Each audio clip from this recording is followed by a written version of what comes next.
আমার যদি কোনো সমস্যা না থাকে তাহলে তোমার সমস্যা হবে কেন? ঠিক আছে, আজ থেকে আমরা বন্ধু। তারপর বাসায় গিয়ে ফ্রেশ হয়ে খাওয়া দাওয়া করে একটা ঘুম দিলাম। সন্ধ্যায় আরিফার ডাকে ঘুমটা ভেঙে গেল। কি হলো, ডাকছো কেন?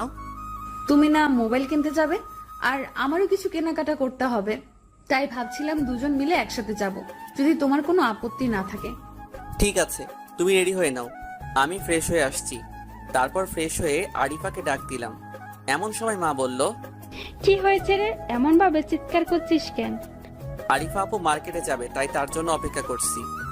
অপেক্ষা করছিস ভালো কথা, চিৎকার দিলি কেন? ওদের রুমে গিয়ে ডাক দে। আমি মনে মনে বলি, রুমে গেলে যা দেখায় তা দেখে মাথা ঠিক থাকে না। কি হলো, দাঁড়িয়ে আছিস কেন? হ্যাঁ, যাচ্ছি। তারপর ওদের রুমে গিয়ে ডাক দিলাম। পারভেজ, তুমি 1 মিনিট বসো, আমার রেডি হওয়া শেষের দিকে। ঠিক আছে, বসে আছি। আজকে